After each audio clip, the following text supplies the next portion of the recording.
Clic, bonsoir cinéphiles et cinéphiles, on se retrouve aujourd'hui pour vous parler d'un film, je vous l'avais promis, hein, mais j'ai mis un peu de temps car on a énormément de choses, comme on dit, on a trop de choses sur le feu et c'est pas évident de tout regarder. J'en parlais un peu avec des personnes que j'ai pu croiser dans la rue qui m'ont reconnu. Je profite un petit peu pour en faire un petit peu le coucou aussi au papa de Lisa, hein, qui est venu nous féliciter, le Sacher et moi-même, pour le travail qu'on fait. Ça nous fait toujours bien plaisir et ça nous aide à avancer. Voilà, alors je vous avais dit, chose première chose due, je m'en fous si vous foutez de ma gueule, j'en ai rien à carrer. Moi j'aime bien ce genre de choses. Et je vais vous parler de Dalida, un biopic, et franchement, quelque chose de superbe. J'ai pu enfin le regarder, j'avais le temps pour le regarder hier. Je l'ai regardé et je suis resté sur le cul. Pourquoi? Tout simplement parce que, peut-être pour vous, les jeunes qui allaient me regarder, qui allaient dire « Ah, c'est un vieux ringard », bah oui, je suis peut-être un vieux ringard, mais au moins j'essaie de me cultiver, je regarde pas des nanas qui bougent leur cul pour pouvoir essayer de revendre du fric ou quoi ou comme. Je m'intéresse un peu à tous les genres de musique et tout, donc voilà. Que dire sur ce film? Eh bien déjà, pour moi c'est une réussite totale. Et j'ai appris des choses que je ne savais pas sur Dalida. Bon, on sait que c'est une femme qui a eu énormément de déboires dans sa vie, mais par exemple, je ne savais pas que elle est née au mois de janvier ou février, si mes souvenirs sont bons, en 1937 ou un truc comme ça, 37 ou 33. Et il faut savoir que directement après sa naissance, eh ben, elle est née en 33. Voilà, je ne me suis pas trompé. Elle a dû être plongée pendant plus de 1 mois et demi, 2 mois dans le noir de par une maladie. Donc c'est aussi pour ça que elle avait un peu un strabisme de par sa maladie. Et elle est née au Caire, donc d'une famille italienne. Et son papa, qui était premier violoniste l'orchestre du Caire, Philharmonique du Caire, a été, pendant la Deuxième Guerre mondiale, a été amené dans un camp en plein désert par les Égyptiens, car ils étaient contre les Italiens. Et quand il est revenu, eh ben, il n'était plus le même, il était violent avec la famille, les enfants, et tout, voilà quoi. Donc, il faut savoir que directement, sa plus jeune enfance, elle n'a pas eu une enfance très heureuse. Mais ce qui est bien avec ce biopic, c'est que la réalisatrice, Lisa Asselos, a fait quelque chose de mieux. C'est qu'on ne voit pas tellement enfin, on voit l'ascension de Dalida, mais on s'intéresse plus à la femme, à qui elle était vraiment, les désirs de la femme. Je vais arrêter de parler pour le moment, parce que je crois que je vous casse un peu les panards, et on va se regarder la bande-annonce. Quand elle était petite, elle était différente. Le regard des autres sur elle a été toujours important.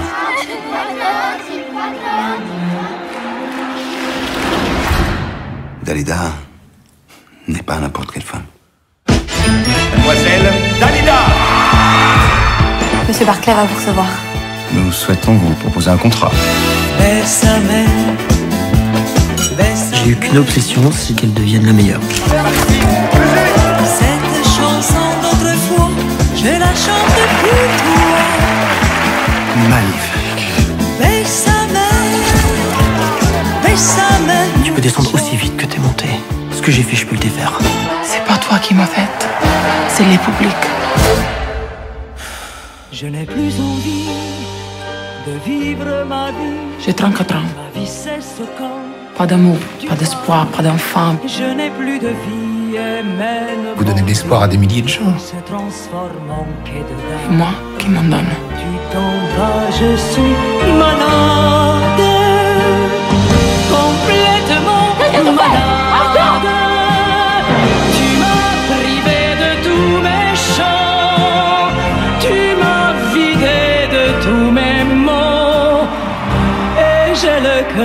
complètement malade,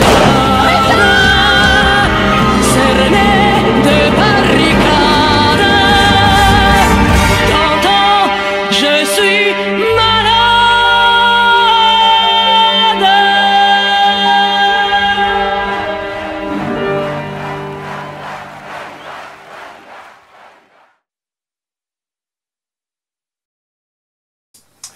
Voilà, donc j'espère que cette bande-annonce vous a donné envie d'acquérir ce film. En tout cas, moi, je regrette vraiment pas que Fox Pathé nous l'a envoyé.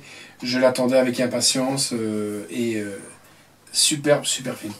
Donc je vais vous lire un peu le synopsis, même si je crois que vous avez habité sur Mars pendant plus de 40 ans, ou alors que vous êtes un nouveau-né, mais je crois que Dalida, vous en avez déjà entendu parler. Donc c'est de sa naissance au Caire en 1933 à son premier Olympia en 1956 et de son mariage avec Lucien Maurice, patron de la jeune radio à l'époque, parce que maintenant c'est une grosse radio, Europe 1, aux soirées disco et ses voyages intratriques en Inde, au succès mondial de Gigi Lamoroso en 1974. Le film Dalida est le portrait intime d'une femme absolue, complexe et solaire. Une femme moderne et une époque qui l'était moins. Malgré son suicide en 1987, Dalida continue à rayonner de sa présence éternelle. Faut savoir que c'est... je vais pas trop vous spoiler, même s'il n'y a rien à spoiler. Hein. Elle avait déjà voulu attenter à sa vie en 1967, car elle avait été la marraine d'un chanteur pour le festival de San Remo. Et celui-ci étant un peu stressé et tout, avait un peu picolé et des cachets. Et la voix, quand vous savez, quand on est chanteur, la voix ou quoi n'est pas au top quand on boit et tout ça. Et c'était carrément vautré. Mais le problème de San Remo, c'est que quand on est marraine ou parrain, on est obligé de chanter 2 fois la même chanson. Donc lui, il est parti, elle est partie avec lui, il ne voulait pas assister au buffet. Et il s'est donné la mort, et ça, elle l'a jamais supporté. Donc 1 mois plus tard, elle a voulu attenter à sa vie, là, pour une première fois. Elle s'est ratée, au bonheur de tout le monde, parce qu'après c'est devenu une grande, et elle est restée 5 jours dans le coma. Après elle est revenue à elle a survécu un petit peu à toutes ces déboires, parce que, comme elle disait un peu, elle était une femme un petit peu maudite. Philippe Maurice, qui était son premier découvreur, manager, dans un premier temps, elle s'est mariée avec lui et elle divorce 1 mois après. Et quelques années plus tard, ce monsieur se suicide à l'âge de 44 ans. Donc après on avait donc le jeune, je tombe sur le nom de San Remo. Hein. Puis après elle a rencontré un jeune, on va dire un peu un jeune charlatan, mais qui lui a fait monter la tête, qui lui aussi, une fois après sa séparation, il se suicide au gaz d'échappement avec sa voiture. Donc voilà, 3 personnes qui se suicident dans son entourage. De plus, après elle rencontre un jeune Romain qui l'a séduit, et d'où vient la fameuse chanson, il venait d'avoir 18 ans et il avait deux fois mon âge, comme elle disait. Elle en était amoureux, elle en est même tombée enceinte. Elle a dû se faire avortement qui était clandestin à l'époque, où automatiquement ils ont un peu été barbares. Elle a eu des problèmes avec l'intervention, donc elle ne pouvait plus avoir d'enfants. Et c'était vraiment son but, c'est d'être une femme pour être aimée, et pas aimée pour être en tant que star, mais être aimée en tant que femme, en tant que mère. Et ça, ça n'a jamais été le cas, et elle ne l'a jamais supporté. Puis après, il y a eu des idylles un peu cachées, comme on dit, hein, notamment avec François Mitterrand, qui s'est un petit peu servi d'elle pour sa campagne. Une fois qu'il a été président, c'est comme les chaussettes, hein. On en a encore la preuve maintenant avec les cons qui sont politicards maintenant. Une fois qu'ils n'ont plus besoin des gens, ils les jettent, mais ils ont fait exactement pareil avec elle.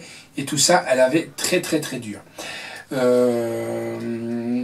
Moi, je trouve que c'est un excellent biopic. Hein. Svea Alviti, qui est l'actrice qui prend le rôle de Dalida, joue remarquablement. Hein.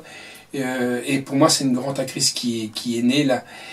C'est Lisa Azulo qui a réalisé ce film. C'est un film exceptionnel, franchement. C'est un très très beau film. Et voilà, moi, les parenthèses qui me manquent dans sa vie, ben, je vous dis, avec François Mitterrand, on n'en parle pas. Et voilà, c'est un peu dommage.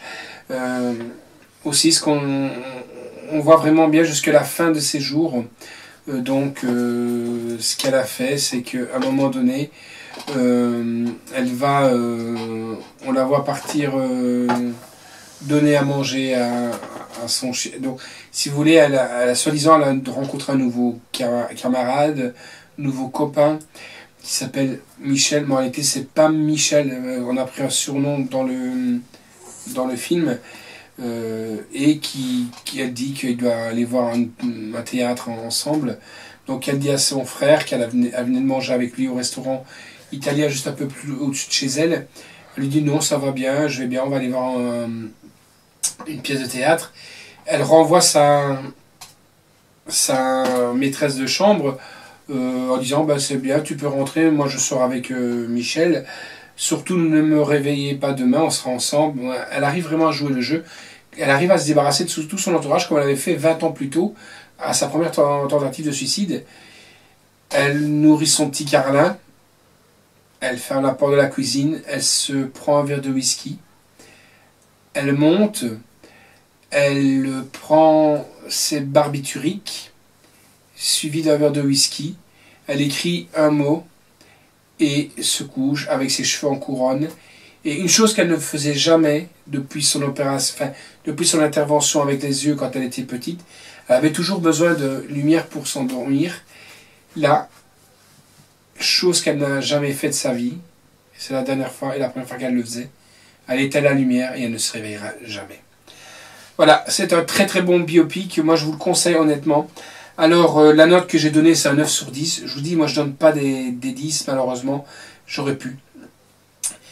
Alors en audio, c'est du DTS HD 5.1. La réalisation est de Lisa Azulos. L'histoire originale de Orlando Caterina Rio. D'après la biographie Dalida, mon frère, tu écriras mes mémoires. Le scénario de Lisa Azulos, Orlando et de Jacques Pessis. Avec donc Sveva Avilti, Riccardo Scamarcio, qui vient des Pouilles, qui prend le rôle d'Orlando. Jean-Paul Rouve qui prend le rôle de son premier manager, qui fait Lucien Maurice donc. Nicolas Devauchel qui est donc le petit comte qu'elle a rencontré mais qui était petit con aussi. Alessandro Burghi et Valentina Carli, et bien entendu je peux aussi citer Monsieur Timsit qui faisait Bruno Cocatrice. Alors la musique est de Jean-Claude Petit, durée 2h04, et c'est sorti chez l'édition Pathé, Fox Pathé Europa, sortie vidéo et Blu-ray le 17 mai, et sortie salle était le 11 janvier 2017. Moi franchement je vous le conseille. Il y a aussi la bande originale du film. Il manque énormément de tubes, mais on voit vraiment bien son passage de Bambino. Donc vraiment ses débuts, c'est son troisième tube. Enfin, c'est son premier tube, mais c'est son troisième disque. Et on voit jusqu'à l'ascension avec Gigi Paradisco, sa tournée aux USA, où elle a été entraînée par, à l'époque, le danseur qui avait programmé la fièvre du samedi soir, qui avait aidé Travolta à apprendre la danse et tout ça. Donc franchement, on apprend énormément de choses, de ce qu'était vraiment une femme en or. Et donc, voilà, donc Dalida, franchement, un film à voir. Voilà, allez les amis, à bientôt et ciao.